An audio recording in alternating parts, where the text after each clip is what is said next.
আসসালামু আলাইকুম। বাংলার মাটিতে ছড়িয়ে আছে শত শত পুরনো কুঠি ও রাজবাড়ির ধ্বংসাবশেষ। কিছু জায়গা কালের সাক্ষী, আর কিছু জায়গা অন্ধকার ইতিহাসের পাপ বহন করে চলছে। আজ আমি আপনাদের শোনাবো এক ভয়ঙ্কর কুঠির কাহিনী, যেখানে রাত নামলেই শোনা যায় প্রেতাত্মার আর্তনাদ। শত বছর আগের এক নারীর প্রতিশোধ, যা আজও শেষ হয়নি। আপনাদের সবাইকে স্বাগতম গল্পের চ্যানেল বিডি চ্যানেলে। আমি আর আশরাফুল, আর এখানে আমরা তুলে আনি ভয়ঙ্কর, অলৌকিক এবং বাস্তব ঘটনা। আজকের গল্প শুধু গল্প নয়, এটি বাংলার এক প্রাচীন অভিশপ্ত নীলকুঠির ইতিহাস। তাহলে আলো নিভিয়ে একদম একা বসে শুনুন এই ভয়ঙ্কর কাহিনী। 1859 সাল, ব্রিটিশ শাসিত বাংলা এক প্রত্যন্ত অঞ্চলের গভীর জঙ্গলের পাশে দাঁড়িয়েছিল রূপনগর নীলকুঠি। এটি ছিল ইংরেজের নীলকরদের অন্যতম প্রধান কারখানা, যেখানে কৃষকদের বাধ্য করা হতো নীল চাষে।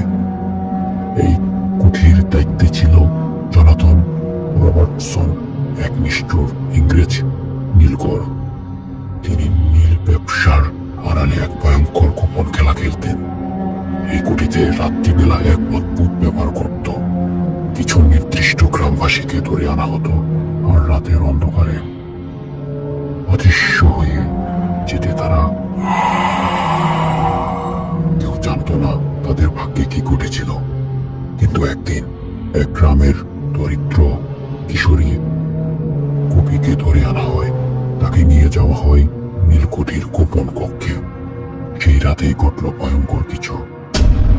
রাত তখন 2:45। নীলকুঠির পাহারাদাররা হঠাৎ করে শুনতে পেল, ছেড়ে দাও, আমাকে বাঁচাও।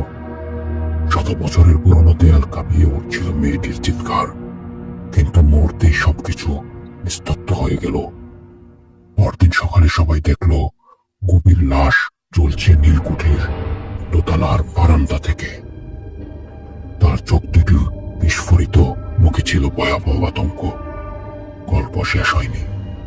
সেই রাতের পর থেকে জনাথন রবার্টসনের জীবন পাল্টে গেল। প্রতি রাতেই ঠিক 2:45 সে শুনতে পেত সেই একই চিৎকার, আমাকে বাঁচাও, আমি মরতে চাই না।